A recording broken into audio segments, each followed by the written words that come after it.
तो आजकल बिजली को लेकर एक बड़ी बहस छिड़ी हुई है। भारत के बिजली कानूनों में एक बहुत बड़ा बदलाव लाने की तैयारी है और इसका देश के पावर सेक्टर के कर्मचारी और इंजीनियर पुरजोर विरोध कर रहे हैं।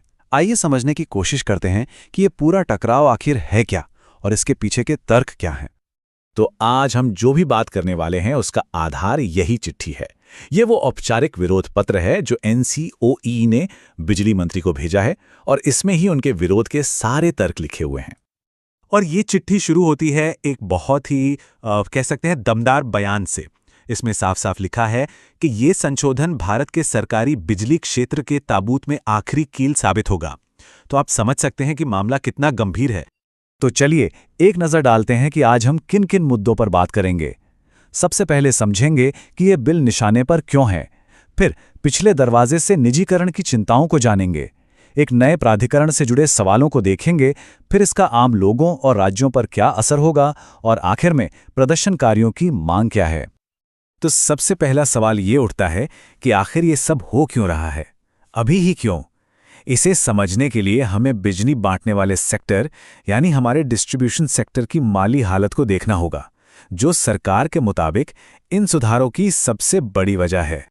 सरकार का कहना है कि पिछले 22 सालों में बिजली वितरण कंपनियों को यानी डिस्कॉम्स को 6.9 लाख करोड़ रुपए का भारी भरकम घाटा हुआ है और इसी वजह से सुधार बहुत जरूरी हैं। लेकिन NCEOE का मानना है कि सरकार जो समाधान दे रही है वो समस्या से कहीं ज्यादा खतरनाक है। अब आते हैं उस मुद्दे पर जो शायद इस पूरे विरोध की सबसे बड़ी जड़ है। प्रदर्शनकारियों को डर है कि ये बिल दरअसल बिजली सेक्टर के सबसे मुनाफे वाले हिस्सों को निजी हाथों में सौंपने के लिए बनाया गया है। इस चिंता को समझने के लिए एक शब्द जानना बहुत जरूरी है, चेरी पिकिंग। अब ये चेरी पिकिंग आखिर है क्या? सोचिए, कोई आपको फलों की टोकरी दे और आप सिर्फ मीठे मीठे फल चुन लें और खट्टे फल दूसरों के लिए छोड़ दें। बस यही है चेरी पिकिंग। ये बिल एक ऐसा सिस्टम बना रहा है जहां मुकाबला ही बराबरी का नहीं है। देखिए, एक तरफ हैं हमारी सरकारी डिस्कॉम्स, जिनकी जिम्मेदारी है कि वो हर घर हर गांव तक बिजली पहुंचाएं, चाहे फायदा हो या नुकसान। और दूसरी तरफ होंगी नई निजी कंपनियां जो सिर्फ शहरों के अमीर इलाकों और फैक्ट्रियों जैसे मुनाफे वाले ग्राहकों को बिजली बेचेंगी, वो भी सरकारी कंपनियों के बनाए नेटवर्क का इस्तेमाल करके। और बात सिर्फ मुनाफे की नहीं है। नेटवर्क और बिजली की क्वालिटी का क्या होगा? मतलब नई कंपनियां तो बना बनाया नेटवर्क इस्तेमाल करेंगी, लेकिन उसकी देखभाल और मरम्मत की जिम्मेदारी किसकी होगी? अगर बिजली की सप्लाई में कोई खराबी आई तो जवाब कौन देगा? यह सवाल बहुत अहम है। चलिए अब निजीकरण की चिंता से आगे बढ़ते हैं और बात करते हैं कंट्रोल की। मतलब आखिर लगाम किसके हाथ में होगी? इस बिल में शक्तिशाली नया केंद्रीय निकाय बनाने का प्रस्ताव है जिसका नाम है इलेक्ट्रिक लाइन अथॉरिटी यानी ELA।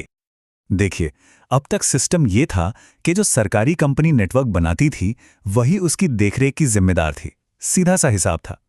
लेकिन अब एक नई बॉडी ELA बनाने का प्रस्ताव है जिसके पास बिजली लाइनें बिछाने और हटाने की अपनी अलग शक्तियां होंगी। इससे पूरी व्यवस्था बढ़ जाएगी। और इसी ELA को लेकर NCCOEE ने कुछ बहुत ही सीधे और जरूरी सवाल उठाए हैं, जैसे कि नेटवर्क में पैसा लगाने की मंजूरी कौन देगा? अगर कोई हादसा हो गया तो जिम्मेदार कौन होगा? ग्रिड के स्टैंडर्ड कौन तय करेगा और उन्हें लागू कौन करवाएगा? उनका कहना है कि इससे सिर्फ कंफ्यूजन पैदा होगा। तो अब तक हमने बात की निजीकरण और कंट्रोल की, लेकिन इन सब का आम इंसान पर और राज्यों पर क्या असर पड़ेगा? मतलब आखिर कीमत कौन चुकाएगा? इस सवाल का जवाब क्रॉस सब्सिडी में छिपा है। ये एक ऐसा सिस्टम है जहां बड़े बड़े उद्योग और मॉल जैसे उपभोक्ता ज्यादा दाम पर बिजली खरीदते हैं ताकि आम घरों और किसानों को सस्ती बिजली मिल सके। एक तरह से अमीर उपभोक्ता गरीब उपभोक्ताओं की मदद करते हैं।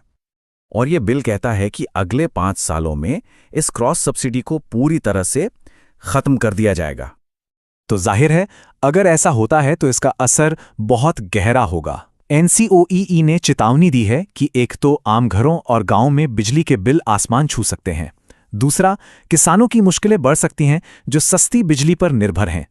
और ये सिर्फ लोगों की जेब पर असर नहीं डालेगा, बल्कि ये राज्यों के अधिकारों पर भी एक तरह का अतिक्रमण है, क्योंकि ऊर्जा नीतियां तय करने की उनकी शक्ति कम हो जाएगी।